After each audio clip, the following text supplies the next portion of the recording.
Hello everyone. Valorant just released the information about his newest agent, VYSE. I think that's how you read it.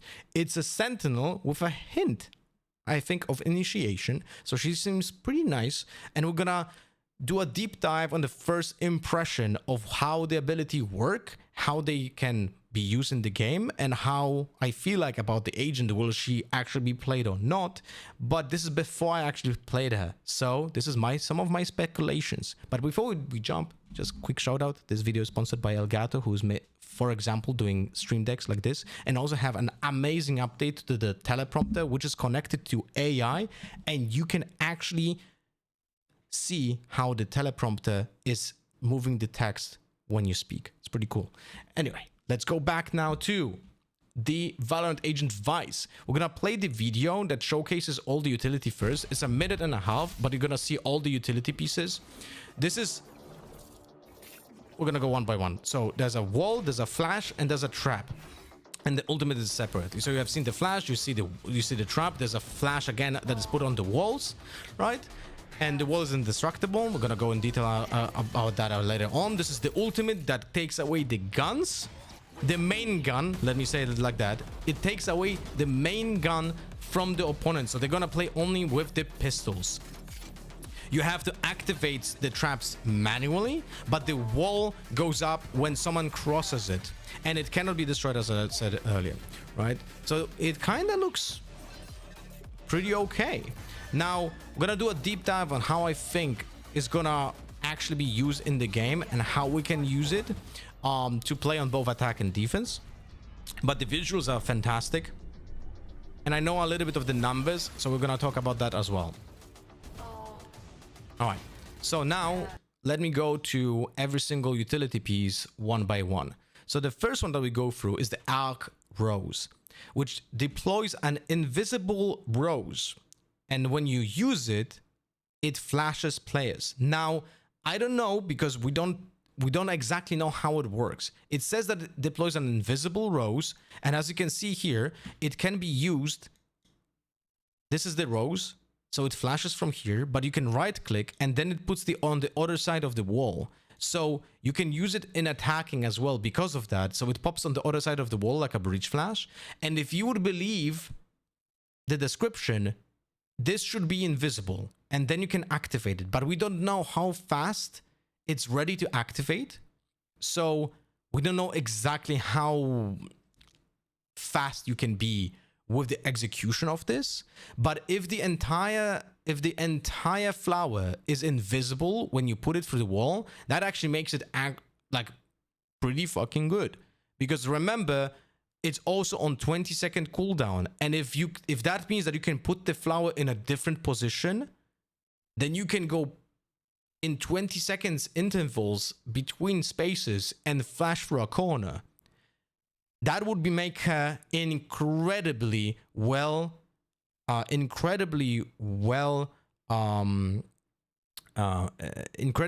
crafted for actual initiation, because then she can do it in separate spots. But if you can only use it on that one spot and you can reuse the flower on the same spot in 20 seconds, that obviously makes it way less impactful, but can be used on the same let's say post plant spot if you use the first flash to actually initiate on site. So that's something to think about.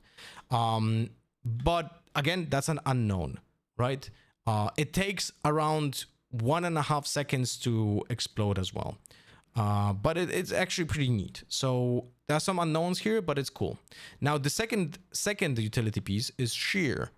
You have one wall, you have one flower as well, right? But you have one wall that you use, and it's kind of like a trap wall, which means that it activates automatically. So you put it, as you can see, I don't know exactly how long can it be, but it can definitely be long enough to cover on ascent on B side. It's going to be visible in a second. Let me check here, right here. As you can see, it's long enough to connect the wall over here with this wall, right? So this would be around, I would say, 10 meters. So maybe it's 10 meters long. I don't think it's unlimited range, but we're gonna have to test that in the server. But it's at least 10 meters long, and it's indestructible but it's the same height as a Sage wall, so you can jump over it, right? So that's one thing, but people cannot destroy it through. And when someone crosses the line where the wall goes up in, I would say, around 2.3 seconds. So the main reason to use this wall is to separate duelists that have movement.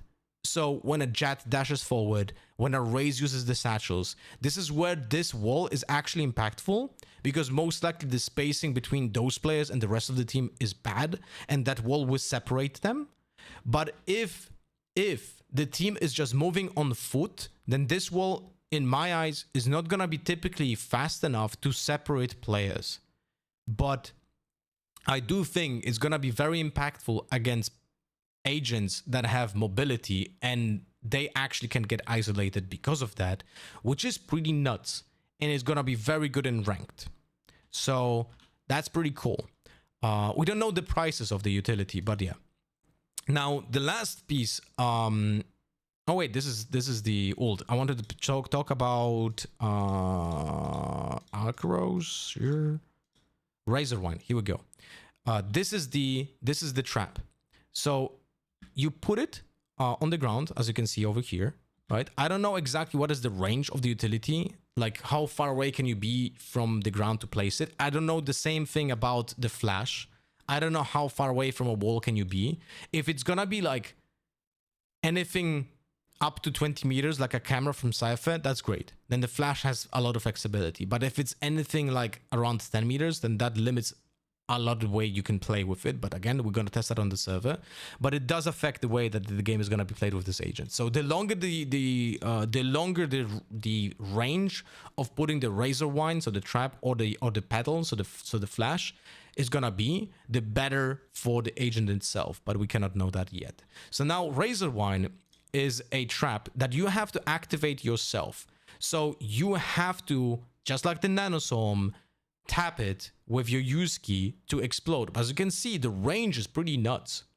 This is way bigger than a nanoswarm, and it deals damage and slows enemies. It's not as big of a slow like the slows from Sage. I think it's a little bit less effective, but it deals a lot of damage. It deals 6 damage per tick, and from what I've seen, the damage per second is pretty high. I would probably say that you're gonna get like around 5 ticks per second.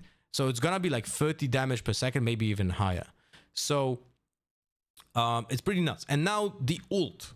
The ult, we don't know because we don't see it, how exactly the range is looking like. But if I would have to make an estimated guess, this ultimate has a range of a Killjoy ult in a circle when you are in the middle of it. So you are going out as the middle point of that ult, and it works in a circle. That's what I would be assuming because of how some footage looked like on Sunset. And what it does, it has a 3-second charge time, and then for 8 seconds, the opponents are not able to use rifles and can only use pistols. But the thing is that this doesn't work on utility. So you cannot take away ultimates like Jet ult, like Neon ult, like Raze ult. You cannot take away utility pieces like from Chamber, like the Headhunter or the Tour de Force. But it only works on the actual guns. At least that's what I see, what is happening in the game, and also in the trailer, because in the trailer Harbor is playing an outlaw and that gets taken away from him, and it doesn't seem to work on any other utility pieces. So in that case, that seems pretty nuts, because it's pretty fast activation. It's only 3 seconds like charge time, and then the guns are gone for 8 seconds, and 8 seconds is enough time to just go onto site and kill the players who have only pistols. So this seems pretty good. This seems actually better than the breach ult, and it's also 8 orber, so you're gonna get it faster. Like, I think this is actually better than the breach ult, you know, because of course the opponents will have pistols, but getting one tapped by a stunned opponent is just infuriating. Here you know that you're going against pistols, so at least you can expect the guns to be much worse. They might be accurate, but they're gonna be much worse, so you have a little bit more of agency instead of getting one tapped by someone who's stunned. So knowing all this, what do I think about the agent? I tweeted before knowing all the details and then just superficial like first impression that I think that this agent might be worse than Deadlock on attack. But after seeing that the arc rows can work on the other side of the wall, so I'm in elbow over here, I'm standing behind the wall right here, and I put the flash through the wall, that means that this is actually an initiation tool. And because of that, I actually think she's much better than Deadlock on attack. I mean, the bar was very low, but I think this is good enough to actually make her viable on attack as a choice. Her ultimate is much better than the Deadlock ult, because the Deadlock ult is essentially a bad showstopper that doesn't even get you a kill, but this gets you a huge area of effect that you affect the entire side, and the opponents are just like on your mercy because they're playing like maybe shorties, maybe classics, maybe ghosts or sheriffs, but that's more unlikely. So just remember that this ult has almost no effect on thrifties, but it's still like pretty neat. So I would say, also remember that it takes away buckies and judges, right? So for example, when you play on bind and you want to go through hookah, right? Like let's say we're gonna play bind, we want to attack through hookah, and I'm gonna assume that the ultimate is gonna be exactly like this. So we can like pop it in front of hookah, affect the entire hookah, and just push the player who was there with a judge, and now he's in a classic or something, right? But you can also just go into garden and just pop it like this. Now remember that if that's the case with the range, you don't affect backside, right? So that's very important. But this literally looked like this, where the player from backside let me actually check. Wait. Footage from bind. The ult. She's standing here. So she's standing here and she ults. What's the range?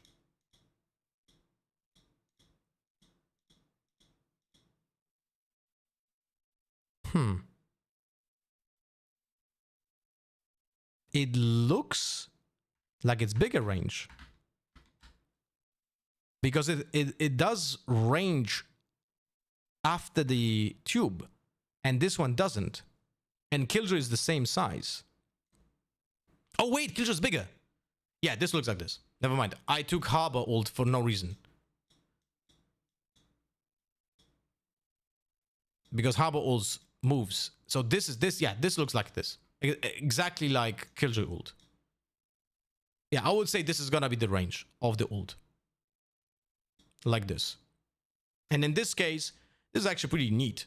So now you can affect the entire side, and hookah, like you can push very proactively with it. So that's pretty nice. And because of that, she might actually be very useful. For defense, she's definitely more useful than Deadlock. I legit think that this agent is gonna kill completely Deadlock. Deadlock will have 0-point pick rate, and she's gonna get probably buffed to overpowered levels because of this agent. Like she legit just makes Deadlock useless completely. She was useless before, but now she's completely useless because you have 3 legit picks, which is Vyse, Cypher, Killjoy. But also remember that this agent will have flank control. Why? Because the wall activates on presence, which means on attack, you can use your wall as a trap, right? This wall activates when someone goes through it. So you can literally be alerted by this. You know when it's popped. So she will be a sentinel, a true flank watcher for attack, and she's gonna initiate with the flash and the ult, which is good enough. And also, think about it this way. She might have no range on the wall, which means that she can be anywhere on the map and that wall will still get activated. Right? And it looks like it's presence activated, the wall, and not sound activated. So this might be important. But if it's presence activated just like a Deadlock wall, then this might be a problem. But my assumption for now, it's presence activated, not sound activated. But we don't know exactly because it says when triggered by enemies. And we don't know what exactly triggers it. But if it's presence, then it's much better than Deadlock. Right? So that's my very speculative analysis of the new agent. I'm gonna test the new agent on Sunday and Monday, and I'm gonna have full opinion crafted by that time when I will spend some custom time with this agent in server, and we'll see how exactly does it work. So thank you for watching. Leave a like and subscribe if you watched, if you like the content, and make sure to get here for the next video. Bye bye. See ya.